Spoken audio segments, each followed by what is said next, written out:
دوسرا مسئلہ آپ نے پوچھا خوارج کا.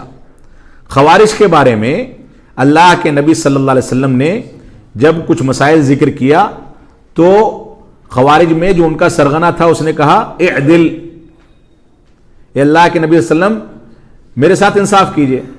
تو اللہ کے نبی صلی اللہ علیہ وسلم نے کہا کہ اگر میں انصاف نہیں کروں گا تو کون انصاف کرے گا؟ تو اللہ کے نبی صلی اللہ علیہ وسلم نے خوارج کو جہنم کا کتا قرار دیا. بعض صحیح روایات میں اس طرح کا تذکرہ ملتا ہے. اس کی وجہ کیا ہے؟ اتنے سخت الفاظ استعمال کرنے کی وجہ کیا ہے؟ اس بات کو سمجھ لیں کہ خوارج کا جو موقف ہے وہ حکام کے خلاف بغاوت کا موقف ہے.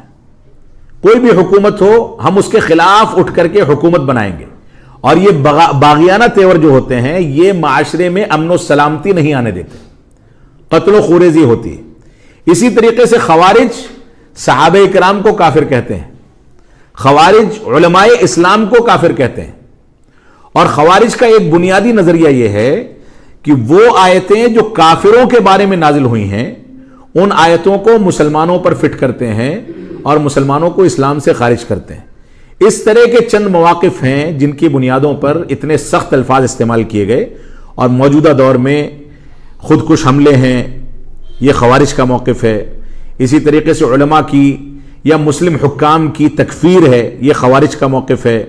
قرآن مجید کی غلط توجیہ و تعویل ہے، یہ خوارج کا موقف ہے.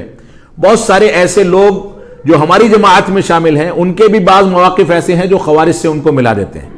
لہذا خوارج کی ان صفات کی بنیاد پر اتنے سخت الفاظ استعمال کیے گئے. نے کہا کہ بعض ایسے لوگ بھی ہیں ہماری جماعتوں کے اندر بھی جن کا سرا جو ہے کہیں نہ کہیں جا کے خوارج سے مل جاتا ہے، تو یہ معاملہ اور زیادہ خطرناک ہو سکتا ہے. اس لیے اور ہوا بھی ہے کئی جگہ. خطرناک تو ہے. اس وقت جماعت اہل حدیث جتنے فتنوں کا شکار ہے، دنیا کی کوئی مسلم جماعت اتنے فتنوں کا شکار نہیں. اس بات کو سمجھ لیں. سب سے زیادہ جماعت اہل حدیث فتنوں کا شکار ہے، اور اس میں وجہ یہ ہے کہ ہر آدمی مفتی ہے.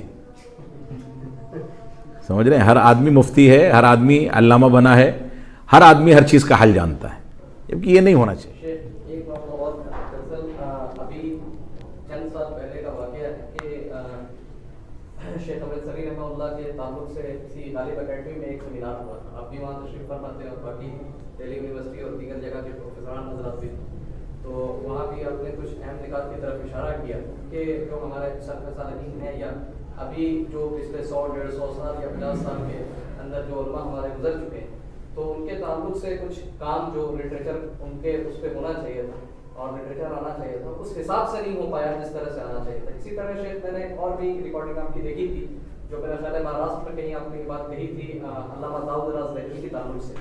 تو شیخ اس پہ مطلب ابھی کیا کام ہو رہا ہے یا کیا امکانات؟